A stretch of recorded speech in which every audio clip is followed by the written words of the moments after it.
Greetings, children of the screen. Your friendly neighborhood Nerdscum here once again, and I just watched Avengers, the Infinity War, the first half of the 10-year culmination of the MCU, and I thought I would discuss it with you guys just a little bit.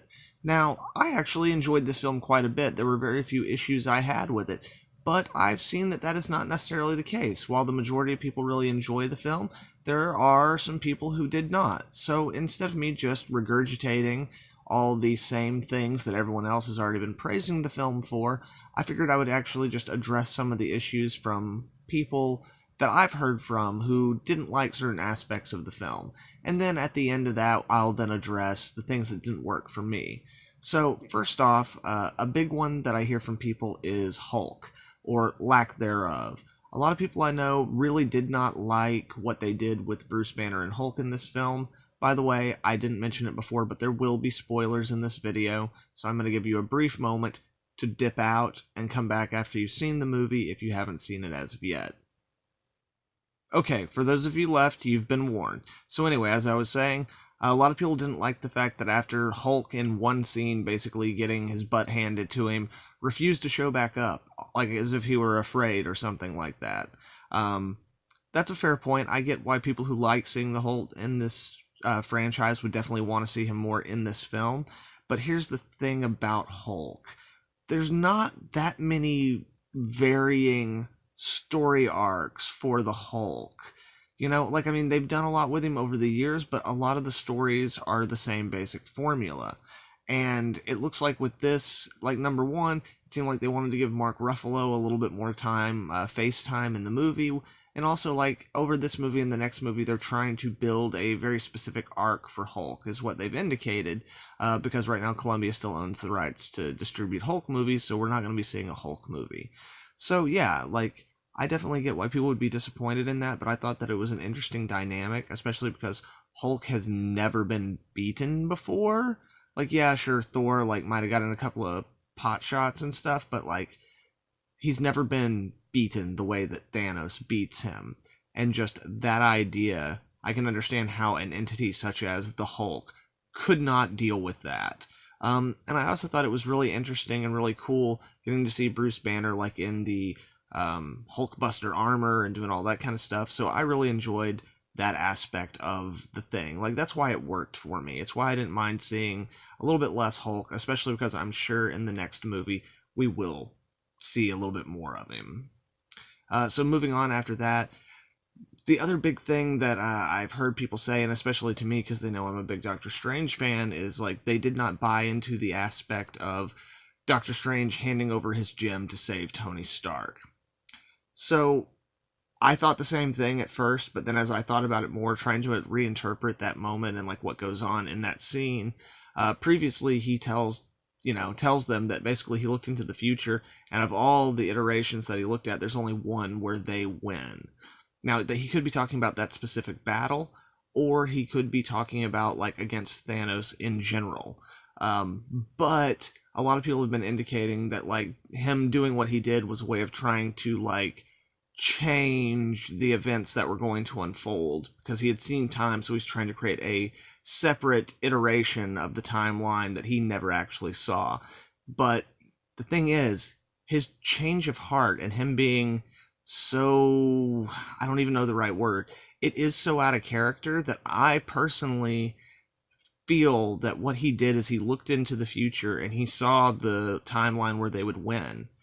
But he also saw that in order for that to happen, he had to die during this battle, and that Tony had to make it. Basically, he already knows what's going to happen in the whole battle, and he's just going through the motions, because he knows that if there's any chance of them winning, that's what has to happen. And again, that's something that, with so many of these things in the movie, like, because there's a second half of this that we're going to be getting next year, a lot of these things are like setups that we don't have a payoff for, or potential setups that we don't have a payoff for. So, as I said, these are the things in the movie that other people had problems with, but, like, they worked for me. But again, keep in mind that, like, once that other movie comes out, and again, once I've watched this film a few more times, my opinions might change, just based on how they end up pulling off the second half, and, like, how they end up developing all the threads that they set up in this film. So, then after that, we're going to be moving into the next thing that people have been really telling me that they had issues with, and that was Josh Brolin as Thanos.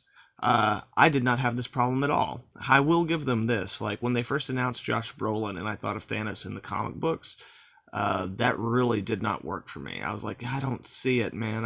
I don't see it. But I thought the same thing about Cable, actually, for him. He looks really good as Cable, and I really enjoyed him in this film. The main thing to keep in mind is that, like, yeah, I don't think he would be right for a comic book version of Thanos, but they change enough aspects of this version of Thanos that I felt that, like, his performance really worked, and he helped make Thanos into a character who, like, we could be disgusted with but still have a certain amount of sympathy for. I really enjoyed those aspects, the kind of more subtle nuances in his performance, because there's not a whole lot of that there with a character like Thanos. So the fact that he was able to pull off those moments, mostly with his voice, and then obviously the animation for Thanos was quite good. I'm also really happy that they got him out of that stupid freaking armor pretty fast, and, you know. But anyway, yeah. Those are kind of really the biggest three issues I've been hearing people complaining about with the movie. There are also a lot of other little things, like, again, I haven't seen Black Panther, so I'm not sure how the character's established, but a lot of people have been angry that the sister of Black Panther, who's a scientist, is, like, way smarter than Tony and Bruce Banner combined. And, like, yes, I do think that that's the implication, but I think also a lot of that has to do with the fact that Wakanda has technology far exceeding the rest of the planet, and, like, they've been hoarding it and keeping it to themselves. So, like, yeah, if it's a technology that only people in Wakanda have, then they would have no frame of reference for the kind of thing that she's talking about. So, yeah, I do think that part of it is that she's implying, or it's being told to us, that she's smarter than them, but a lot of that also has to do with, like, the fact that she's Wakandan. And now I do know that in the comics and everything, like, that character is supposedly a really smart character, and I'm not doubting that. Basically, I just didn't have a problem with it. I haven't seen Black Panther to see how she's depicted, but, like, it worked for me in general. You know, I didn't have a problem with it at all. So yeah, those are the main things that people have been saying and, like, talking about, complaining about. There's a few other little things, but, like, really they're just, I think the only other bigger thing that I've really heard a lot of complaints about is the fact that they kill off Spider-Man and how they kill him off, because it's really heart-wrenching. But I'll admit, I freaking loved it.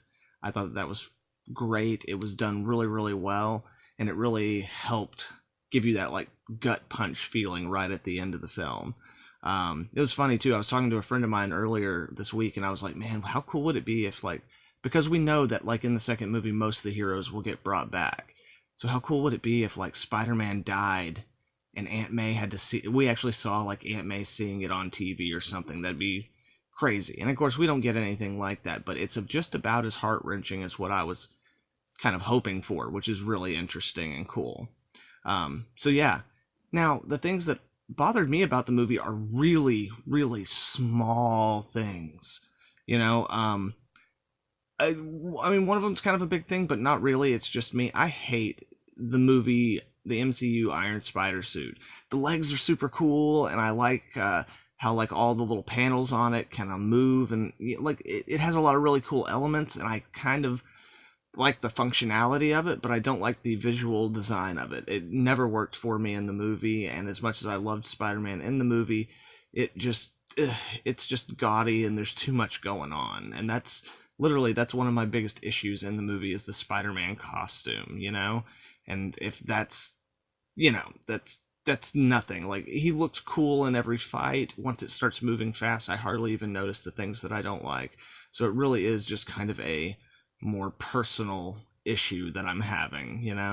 The second thing that bothered me is, like, in one of the scenes towards the end of the movie, we see, like, as the dust is all settling and we see whoever's left, there's the shot where in the background it's the Hulkbuster suit of armor with frickin' Bruce Banner in it, but it looks like they just, like, Photoshop cut and pasted Bruce Banner's head back there. It's, like, literally the most horrible effect in the entire fricking movie. It was really pathetic.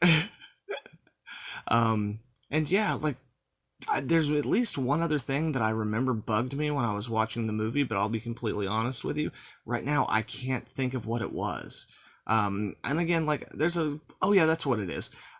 Literally, it's like the Samuel L. Jackson as Nick Fury trying to call Captain Marvel and stuff, which implicates that, like, oh, I thought, like, she was out of the continuity and stuff. But anyway, like, yeah, that didn't work for me. It just raises so many questions and doesn't give us answers yet. But again, that's stuff for the future. Anyway, like I said, guys, I really enjoyed this movie.